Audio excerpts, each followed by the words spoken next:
Good morning, little darlings. Did you notice something new? Poplolly color background. Please avoid looking at this line. I am completely makeupless right now. I put my face on.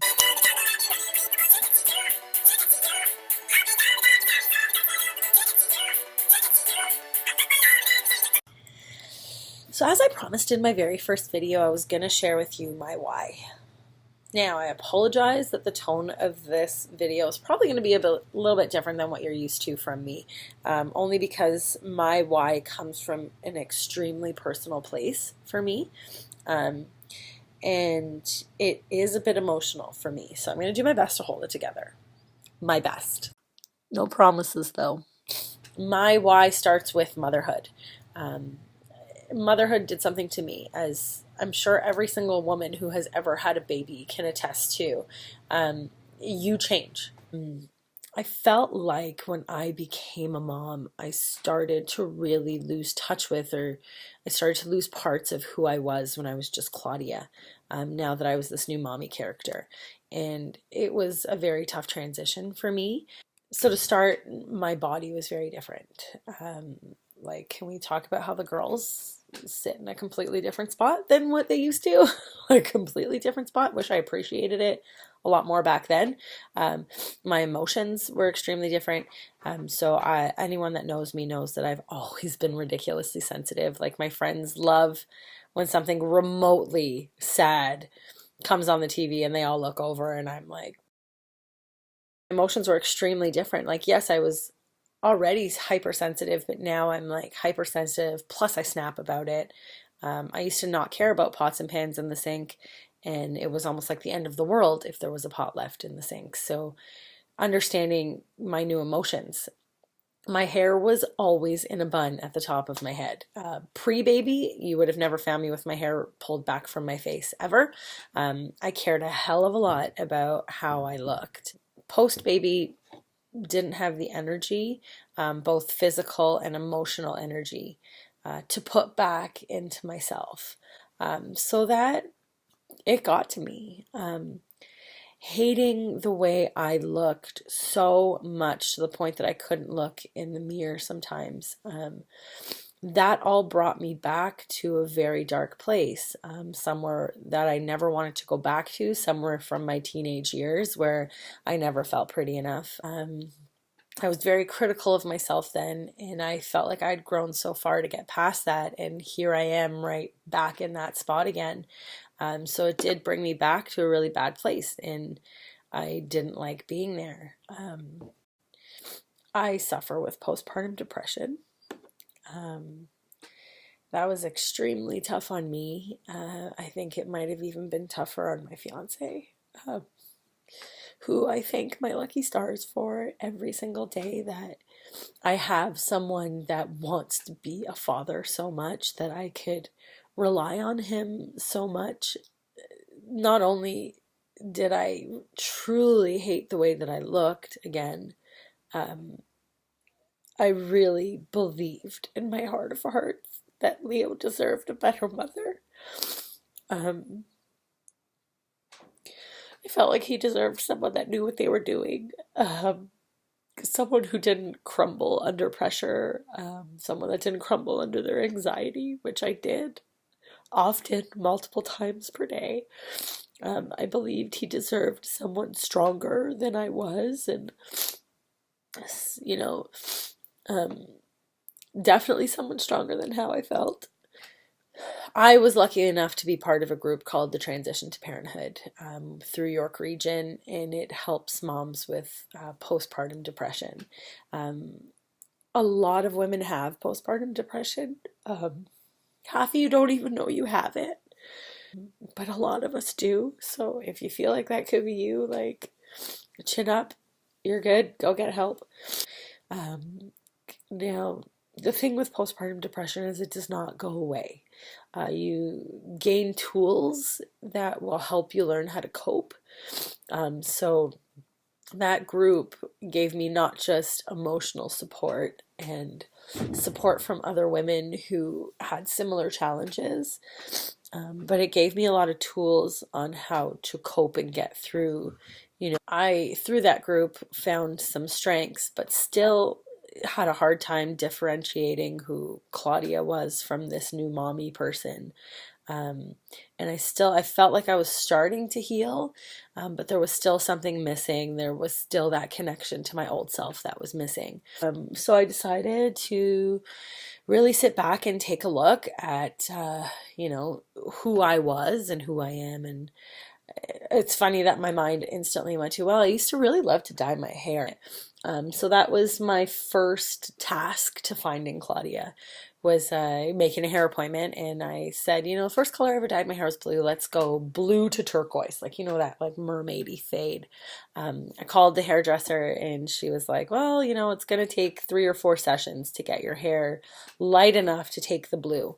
And I was like, oh, I don't know if I want to wait that long. I'm trying to feel good about myself. And I said, what can I leave the salon with today? And she said red. And I was like, boom, red it is.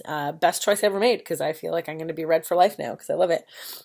I don't know what it was. Leaving the salon that day, I felt so much better than I had walking in, and so much better than I had in all of the months leading up to that point. I started to feel like I was reconnecting with Claudia while being mommy.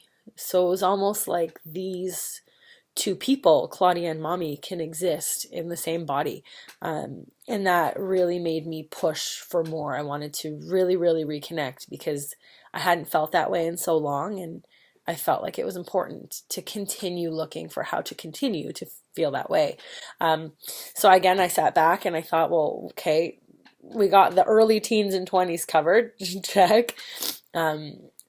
What else? And so I thought in my mid 20s to 30s, I really loved to go out and get pretty. I was almost never home. Something I didn't want to go back to, because I'll be honest, like, I don't like going out anymore. I like to relax at home. Well, I sort of focused in on the getting pretty part. And it's funny because I was talking to my girlfriend about, how Leo has FOMO, fear of missing out. And, he could be like falling asleep, but if something is happening around him or someone is there and he hears them speak, he's like up and in it to win it. And it's like, let's go party. And she kind of like rolled her eyes at me and was like, I wonder where he gets that from, and reminded me of the amount of times that I was like practically in pass out mode, and it was like, anybody want to go out? And I'm like, ready in 5, and I jump up and go get ready. So it was funny because my kid is how I was. I loved going out. That was like my thing. I was literally always a few minutes away from being ready to go out. Eyeliner, bright red lipstick, wedge heels, away I go. Like, whether I was grocery shopping at noon at the Loblaws at Carlton and Church, I was in wedge heels, red lipstick, and eyeliner, or I was at the bar, same combo, wedge heels, red lipstick, eyeliner. It was sort of who I was. That was me. And that had all stopped. And like, I can't solely blame motherhood for it stopping. Like, it is also my job. I'm a wedding photographer. I couldn't wear a full face of makeup because if I grab that dress and move the dress to go take a picture of it and it swipes my face and gets makeup on that dress, like, I don't even know what I would do. I don't even know what I would do. Eyeliner would end up like down to my bootstraps. I'd look like a raccoon at the end of the day because I'm constantly like viewfinder to your eye. My eyeshadow would go everywhere. My eyeliner would start to drip, and it wasn't worth it. I wanted to reconnect with that part, that getting pretty part. Enter SeneGence. My sister started selling lip scents, and of course, first color she buys me, blue red. Of course, I still have it because these things last 2 to 3 years. I was pretty instantly hooked, I have to say. I was actually kind of pissed at first because, like, where the hell was this stuff in my bar days? Or where were you? Just like 10 years ago, where were you? I feel like I would put on my cherry red lips And from the moment my lips went on to the time I came home, I would probably ask my friends maybe 673 times, is my lipstick still on? Is my lipstick still on? Go have a beer, is my lipstick still on? Go have a cigarette, is my lipstick still on? My sincerest apologies to all my closest friends that had to put up with that. Sorry. So I started to get pretty again and I started to wear makeup again. And from the addiction to lip sense came the addiction to shadow sense. I've already cried in this and it's still perfect. I hate that it is something that was so superficial that helped to pull me out of that rut that I was feeling, like something as silly as hair and feeling pretty. But it did. It started to make me feel like Claudia and mommy can be the same person. And I started to feel more confident in myself again. So much so that I resigned from the bank. I loved that job and everything that it gave me. I loved the people so much. Like my TD family is the best family. Um, but it is not where my passion was, and I need to focus on my passion to continue to heal and continue to live a happier lifestyle and a happier life. I got hit really hard, and now I have to focus on making sure that I am happy and that I'm doing things that make my heart feel full. And that is photography, and that is making other people feel beautiful. And you know, like I said, I hate that it was something so superficial, but I feel like your inside reflects outside and your outside reflects inside. That is part of why I started selling these products, is that I believe in them with everything that I have. Like, I've cried in this makeup and it is still there. Like, it is insane. But, you know, I put it on once and it stays where I put it. And so I feel like every single mother needs to get their hands on this stuff. It will change your life. So that's my why. It comes from a very personal place, and you know, it was a little hard to share that with you, but I did, and we made it through. And now I'm going to try to make a funny video.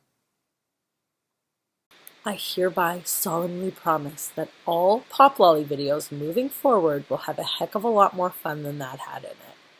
But I feel like it was a good lesson to show you just how smudge-proof, budge-proof, and cry-proof this stuff is. Because I edited out a heck of a lot of tears. We'll see you soon, little darlings.